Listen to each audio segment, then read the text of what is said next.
What's going on, guys? Duelim here, back again with another video. Today we're going to be talking about diamonds, specifically who to promote with your diamond silver promotion credits. We're going to be looking at the store and seeing who's going to be worth a 1-star upgrade, or maybe even if you have a little bit extra, who's worth a 2-star upgrade. I'm going to break this down into 3 different criteria. The first one is going to be free to play accessible upgrade right now because you have the opportunity to.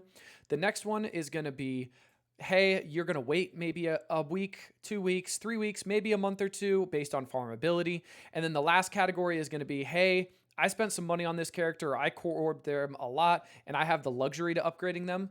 Like I said, it's going to be 3 separate categories, so let's get into it. Kicking off the top 5 characters that we have right now as a choice to upgrade is going to be Icarus. Icarus is going to be a great tune that's going to be available with Cersei as well. I don't think Cersei needs the diamonds because she's there to enable Icarus, the damage dealer, which is why I think he needs the stats. Icarus is a great choice since we most likely already have the 7 yellow on him, but he's going to be last on my list just because of how old he is. His stats are really starting to suffer. So if you are going to upgrade him, I recommend taking him all the way to 95, gear tier 18 to really get the most use out of diamonds on him. Coming in at number 4 is going to be Deathpool. Deathpool is also going to be coupled in with Dagger for the new Warriors team. I feel like these are going to be the 2 main damage dealers. Deathpool is great because we absolutely have 7 red for her. She's been out in the game for a while. Same thing with Dagger. They've both been out in the game. They're both big damage dealers. I feel like Dagger might take the edge a little bit because Deathpool is going to be there more for spreading buffs and also that delete button when she has 5 charges. But both are great options, especially if you're really, really into Cosmic Crucible. Coming in at number 3 is going to be Doc Ock.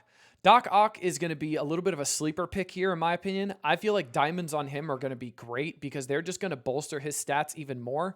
He's got 1.5 million health and 88,000 damage, and I don't even have him at gear 18 yet. Imagine what he's going to do with a couple diamonds on him for direct promotes. That's why I think he's going to come in at number 3, and he's going to be a great choice. Coming in at number 2 is a little bit more of an obvious choice. It's going to be Spider Weaver. Spider Weaver, I do believe, is going to be my first G18 after I'm done with Dark Dimension 6, just because Spider Weaver provides so much use and utility in Cosmic Crucible. Her kit is great, but her damage is also great. Coming in at 80,000 damage at gear 17, she is a unit in Cosmic Crucible and super, super helpful and a great duo with 2099. So I do recommend taking her up. She's going to be the second best pick, but we all kind of know who number 1's going to be for tunes that we already have at 7-star, don't we? Don't we? Yeah, it's Kestrel. Kestrel is just going to be, she's a unit now. She's only going to get better. The only negative thing I can say about Kestrel is she's too good right now. And she may not even need the diamonds because Kestrel's damage or whatever she's doing is not really lacking at 7 red right now. So I feel like she's so good that she may not even need the diamonds right now. I even have her in my diamond promotion store right now, and I'm debating not taking her up because she currently doesn't have any damage issues. I'm also looking at it long term of, hey, will it be harder in Pegasus or in Incursion 2 with Pegasus? It could be, but as of right now, I don't know if I'm going to take her. I'm on the fence, but that's only because she's so good at 7 red. She might not even need the diamonds at the level you're playing at. If she does, I feel like she is an absolute no-brainer to take up to diamonds. That's going to lead us into our next section, where it's going to be covering tunes that you may have at 6 red and should start looking at saving for 7 red to take up to diamonds. Kicking off the list of tunes that we may have farmable or do have farmable now and should have 7 yellow stars in the near future is going to be Thor Infinity War. I think Thor Infinity War has been doing great, even 6-6 for me. I don't know if he's the best to take to 7-7 and then put diamonds on, but if you're struggling in war and need him to do a little bit more damage, it is worth it to counteract some of the defenses that we're going to see with diamonds.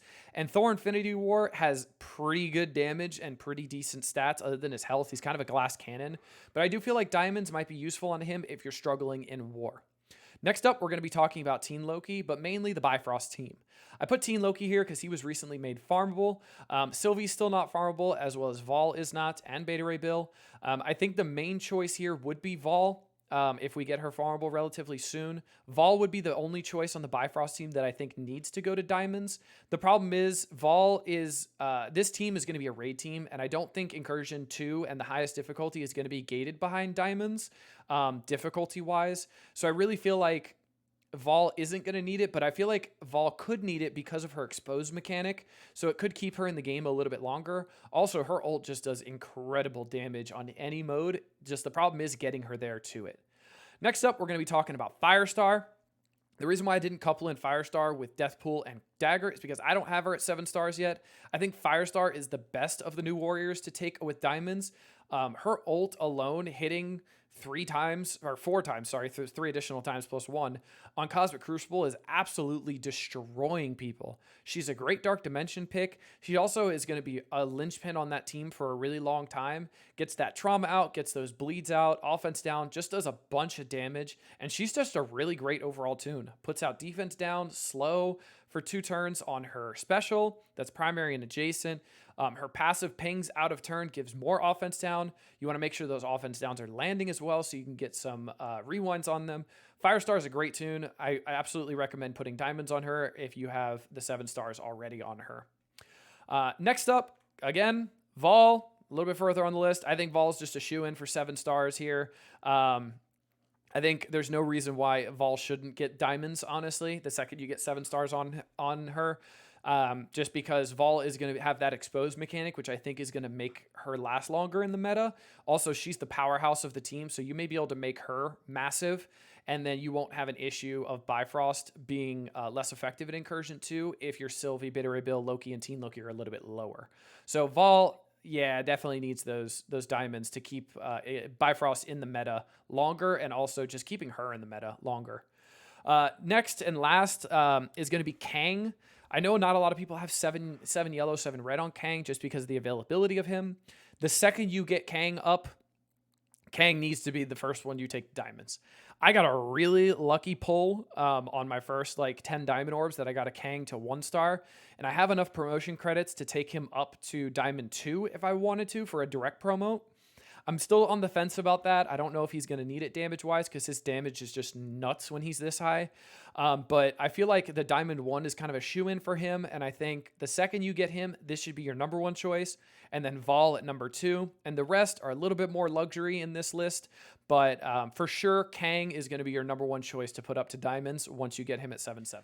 The last 5 tunes I want to talk about are not currently available in the game, or they're not currently farmable in the game. These are going to be your super, super luxury builds if you either spend money or for the future where you think your diamond promotions are going to do you good. First, we're going to talk about Spider Slayer. For the Superior 6, I feel like Spider Slayer is going to be a good pick for diamonds because his damage is absolutely nuts. Speaking of that, his ult is going to come in with 350% piercing twice, which is the equivalent to an Archangel ult. Then it's going to call in for 2 assists, and then it's going to hit again for a Striker attack. A Striker is going to be his ISO. This guy's damage is absolutely insane. His special hits everybody on the field, which is also great, and it does a bunch of piercing damage, which is a lot of damage because that takes away armor. So I feel like Spider Slayer is going to be awesome for diamonds, but obviously just a luxury pick because he's not even in the game yet. So unless you're a big spender, you wouldn't even need to worry about this for the next 6 months. Next up, we're going to be talking about Kraven, another person of the Superior 6. He's going to be the first member coming out of this team, but I really feel like he's going to be another shoe-in because he is another big damage dealer. He also applies a lot of good buffs, and he also does a lot of damage to everybody on the field. So his ult is going to flip stealth on each target. It also does damage to everybody, a lot of damage to everybody, and it's also hitting everybody on the field.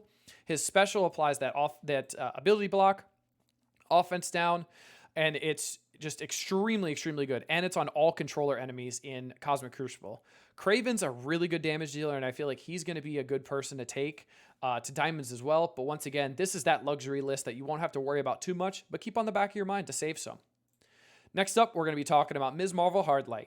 Ms. Marvel Hardlight is going to be coming to become farmable pretty soon. Definitely not sure when, though. So that's why she's in this luxury category.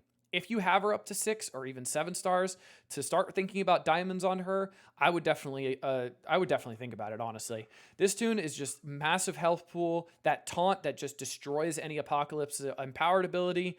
She is a brick wall. She is incredibly tanky.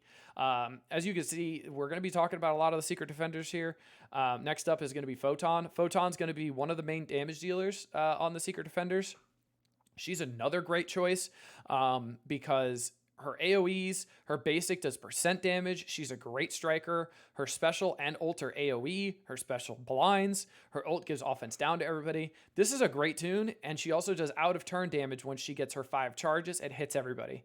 The damage that Photon can put out is kind of insane, and it's also going to be really good and bolstered by diamonds. I also think Photon is going to be in the war meta for a really long time. The arena meta, I don't know if she's still going to be arena meta by the time she becomes farmable, because people are taking her out in place of Super Scroll, but she's still going to be great in arena, Cosmic Crucible, war, a lot of other modes that she's going to be good in.